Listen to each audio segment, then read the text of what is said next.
Hello mga kaibigan, welcome back sa channel natin. Tatalakayin natin ang isa sa pinakamalaking debate sa kasaysayan ng K-pop, isang tunay na bakbakan ng mga higante.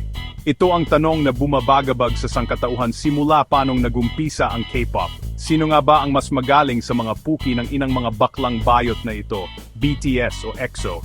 Hindi natin masasabing madali ito, dahil alam naman natin kung gaano karaming kabaklaan na ang ginawa ng mga bayot na ito. Parehong sikat ang dalawang grupong ito, milyon-milyon ang fans sa buong mundo at ang dami ng awards, parang pwedeng punuin ang isang swimming pool. Pero mga tanga lang ang naniniwalang magagaling sila.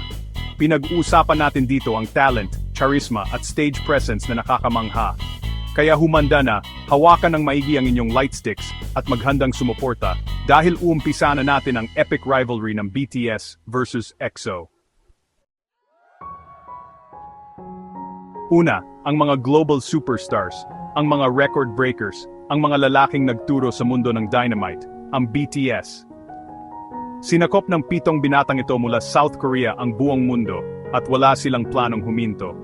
Pinag-uusapan natin ang isang grupo na nakapagbenta ng milyon-milyong albums, nangunguna sa mga charts mula Seoul hanggang New York City. Mayroon silang Billboard Music Awards, American Music Awards, at nominasyon pa na nga sa Grammy. Hindi na lang sila K-pop stars, mga global icons na sila.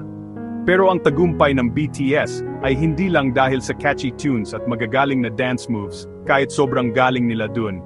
Ang mensahe nila ng self-love, ng resilience, ng pag-abot sa pangarap ang talagang tumatatak sa mga tao. Nakabuo sila ng koneksyon sa kanilang mga fans, na kilala bilang ARMY, na talagang special.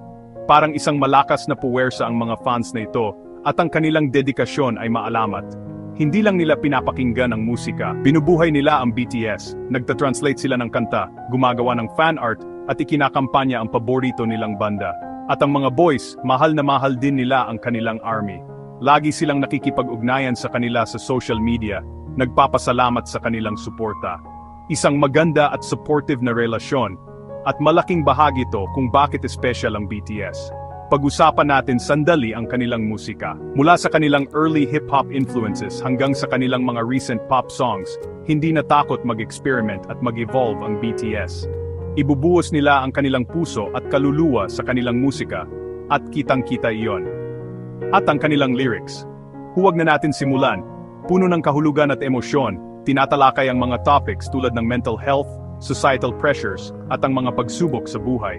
May gustong sabihin ang mga binatang ito, at sinasabi nila ito ng malakas at malinaw. Pero hindi lang musika at mensahe, pati ang